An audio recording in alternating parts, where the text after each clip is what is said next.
교암리에는 해안 절벽 위에 아담한 정자 하나가 자리 잡고 있습니다. 해송 사이로 떠오르는 천악정 해돋이는 일품으로 꼽히죠. 천혜의 기암괴석과 100년이 넘은 해송의 조화는 시인 묵객들의 마음을 훔치기에 충분했는데요. 천악정 아래로는 수많은 바위들이 파도에 쉼없이 깎여 저마다 다른 형상을 띠고 있습니다. 어디를 가든 보물을 찾는 재미가 쏠쏠하지만 우리가 주목할 것은 천악정 인근 해안선에 놓인 기묘한 바위들이 바로 바닷속 금강산과 연결된다는 것이죠. 어민들이 낙산맥이라고 불렀던 지역이에요. 거기가 그쪽으로 가면 이제 저기 낙산이 보인다고 해가지고 낙산맥이라고 이제 포인트 그 바다 지명을 그렇게 지었는데 여기서 다이빙을 처음 나갔을 때 어민들한테 정보를 듣고 처음 나가서 다이빙을 했는데 너무나 아름다운 거예요. 그래서 이게 이 수중 경관이 금강산 못지 않구나 해가지고 그냥 포인트 이름을 그냥 금강산 포인트라고 이렇게 장명을 한 걸로 알고 있어요. 어부들 사이에서는 낙산대기, 다이버들에겐 금강산 포인트라고 알려진 곳. 얼마나 금강산과 흡사하기에 이름을 금강산 포인트라고 짓게 됐을까요? 설렘과 기대감을 안고 금강산 포인트로 모험을 떠나봅니다.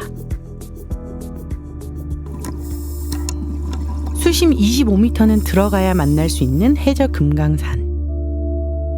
깊은 바다에 서식하는 쥐치떼가 마중 나온 걸 보니 다 온 것 같은데요.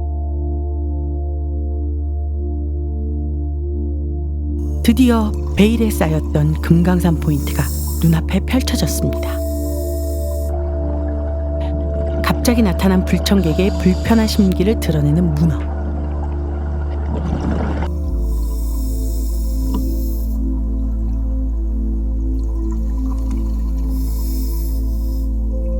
불청객을 따돌리려 발걸음을 재촉해 보는데요. 문어에게 미안하긴 하지만 발길 닿는 곳마다 기기묘묘한 바위와 날카롭게 솟아오른 봉우리는 영락없는 금강산입니다. 어쩌다 보니 이 녀석 가이드 역할을 톡톡히 해줬네요. 덕분에 해저 금강산의 진면목을 제대로 만끽합니다. 금강산은 약 10여 개의 봉우리가 남쪽에서 동쪽으로 쭉 길게 이어진 포인트라고 보시면 되는데요. 보통 수심은 한 25m에서 30m 되고 봉우리 상단은 한 14m, 16m. 고성 앞바다에 백두대간 축소판이 들어있는 거예요.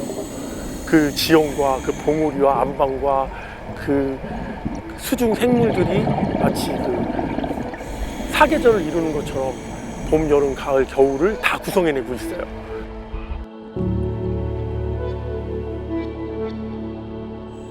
지상의 금강산은 꽃과 나무, 12,000 봉우리가 특유의 멋을 뽐낸다면 해저 금강산은 바위와 산호, 해양 생물들이 금강산 버금가는 풍광을 자아내고 있습니다.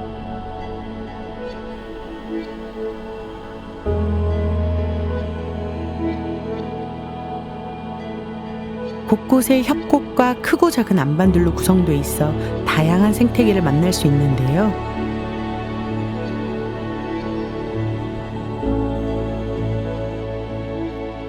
지상의 금강산에서는 경험할 수 없는 독보적인 해저 금강산의 매력에 잠시라도 눈을 뗄 수가 없습니다.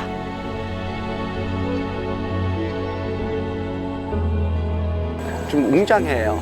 아기자기한 것보다도 웅장한 면이 좀 많고, 특히 여기 그 한류대에서 사는 이제 산호가 있어요. 부채불 산호라고 해서 그 산호가 굉장히 좀 아름답습니다. 수중에 들어가면 그런 것들이 많이 퍼져 있고, 그리고 또 여기가 조금 한 2km에서 아니면 3km 정도 떨어진 거리에 보면 능선이 이렇게 쫙 펼쳐져 있어요.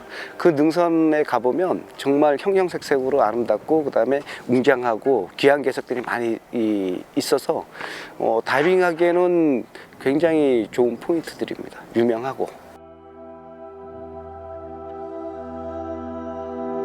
아무리 인간의 손길이 정교해도 이런 웅장한 작품을 만들어낼 수 없겠죠. 세월이라는 조각가가 깎고 매만지고 다듬어서 이뤄낸 대작. 먼 훗날 북쪽의 금강산이 물에 잠긴다면 이런 모습이지 않을까요? 저렇게 안반이 보면은 그 우리가 다이빙을 진행하거나 물속을 궁금해할 때 여기는 어떻게 물속이 이렇게 웅장하고 멋있을 수가 있을까, 바닷속이. 그리고 여기는 아무것도 없어, 모래만 있어. 그리고 뭐 이렇게 조만한 그런 아주 그 미흡한 이렇게 섬들이 있는 이유들을 살펴보면은 그 바닷가 앞쪽에 어떤 산들이 얼마나 높은지를 우리가 이제 보라고 하거든요. 근데 저희 앞에 보면은 아시다시피 저기 설악산하고 금강산이 그냥 북으로 저렇게 웅장하게 뻗어 있는데 물속에 그 산맥이 계속 이어져 있겠죠.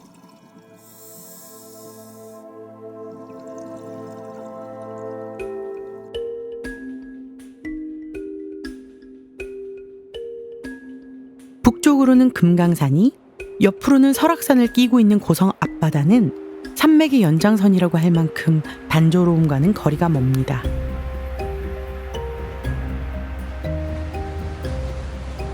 직접 바닷속 금강산을 감상하는 것도 좋겠지만 해안가 작은 섬과 바위들이 그나마 갈증을 채워주는데요. 출사객의 사랑을 듬뿍 받는 이곳은 공영진의 20개 바위. 20개 바위 공간 사이로 찬란한 태양이 떠오르면 사방은 온통 황금빛 물결로 일렁입니다. 마치 태양을 향해 황금 카펫이 깔린 것 같습니다.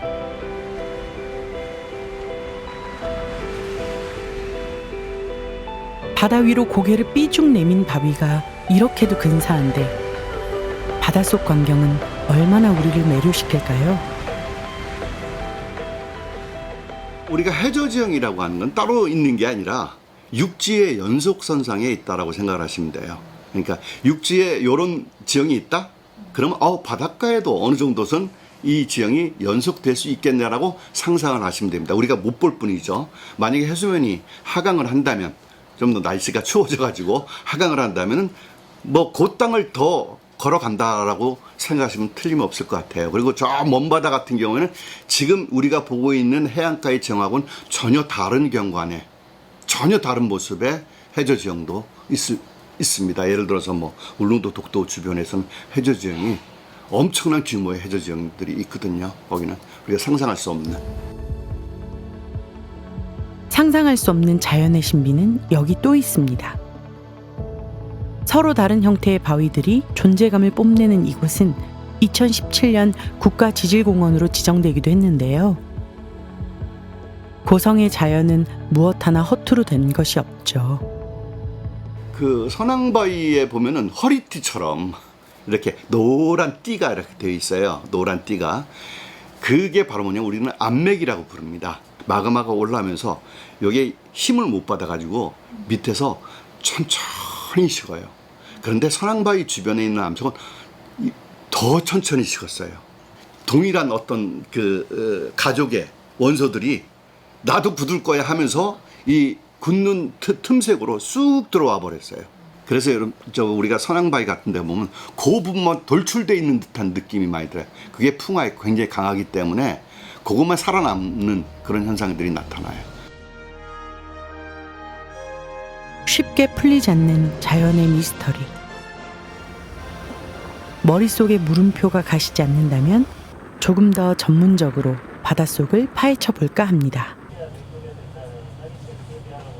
해양조사원은 바다에 관한 과학적인 조사와 연구를 수행하고 있는데요. 해저 지형을 다각적으로 탐사하고 장애물을 찾을 수 있는 다중음향 측정기를 동원해 지형적 특징을 알아보도록 하겠습니다.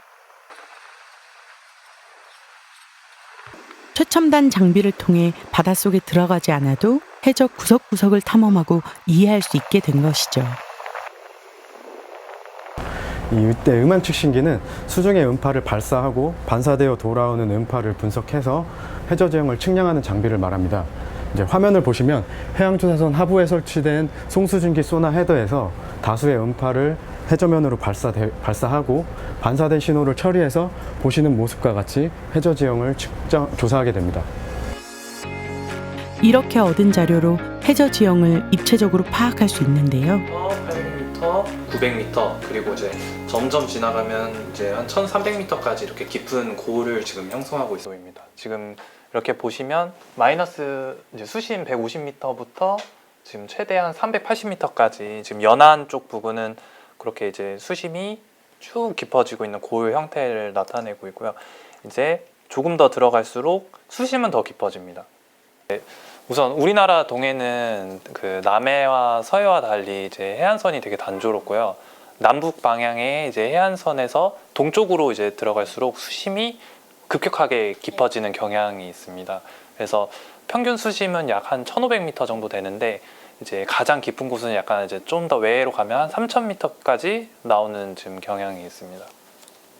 조사한 자료를 저희가 이제 3D로 이제 매핑해가지고 거기에 렌더링 작업 통해서 이제 해저 지형도를 만들고 있고요.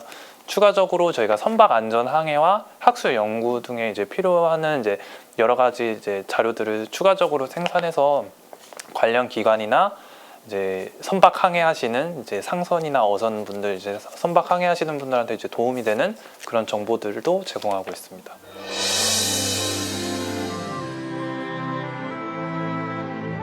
과학과 첨단 기술을 더해 해저 금강산 지형을 구현해봤습니다. 아름답다는 형용사로는 부족한 이 경이로운 자연은 그 어떤 말로도 담을 수 없을 것 같은데요. 위대한 해저 금강산을 품고 있는 고성은 그야말로 행운아라고 할 수 있겠죠. 그리고 이 광경을 지켜보고 있는 지금 우리에게도 선물 같은 시간입니다.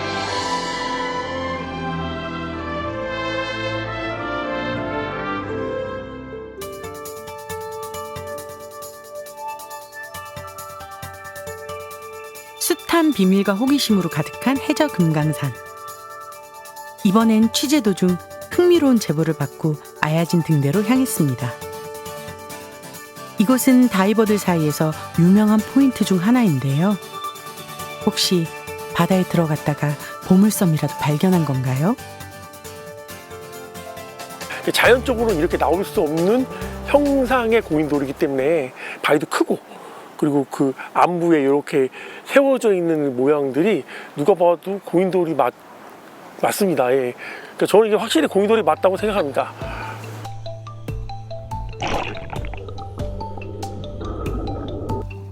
바다와 고인돌은 한 번도 같은 선상에서 생각해 본 적이 없잖아요. 그렇다면 두 눈으로 확인해 봐야겠습니다. 호기롭게 취재진을 안내하는 이준행 다이버. 수심도 깊은데 고인돌이 있을지 반신반의하며 따라가 보는데요. 얼마 지나지 않아 범상치 않은 안반을 발견했습니다.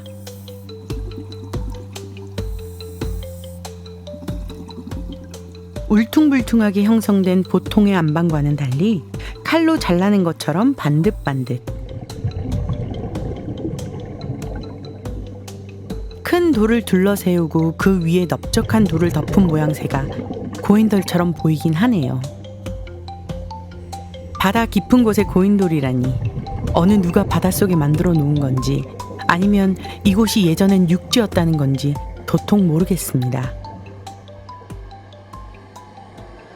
여기 무남에 가면 선사 유적지라는 대규모 이제 발굴된 유적지가 있습니다. 무남 선사 유적지가 있는데 거기서 또 직선거리로 얼마 안 떨어져 있어서 이게 저는 이제 선사시대 유물이 나온 출토된 육상의 지형과 바닷속에 있는 고인돌이 좀 맞지 않을까라는 제 생각을 또 하고 있습니다. 이제 교암이나 무남이나 뭐 이런 동해안에 있는 고성의 해안은 암석, 화강암으로 되어 있어요. 불국사 화강이라는 암석으로 되어 있습니다. 근데 이 화강암에 전리가 상당히 잘 발달되어 있어요. 그 전리라고 하는 거는 암석에 있는 틈을 말하는 거예요. 그 암석의 틈이 수직으로도 될 수 있고 수평으로 될 수 있어요. 이 수직 전리와 수평 전리 속으로 이제 물이나 염분이나 뭐 이런 것들이 들어가면서 암석을 쪼개는 거거든요. 암석을 쪼개다 보면은 이것이 이제 이 수직으로 쪼개질 수도 있고 수평으로도 쪼개질 수 있는 거예요. 그러다 보면은 쪼개지는 과정에서 이게 굴러 떨어지고 약간의 힘을 업받으면은 마치 고인돌처럼 보일 수 있겠죠. 과학적으로는 고인돌이 아니라는 설명이지만 콩깍지가 씌인 다이버에겐 여전히 고인돌입니다. 고인돌 수수께끼는 각자의 판단에 맡기고 우리는 그저 신비로운 자연을 즐기면 되는 거겠죠.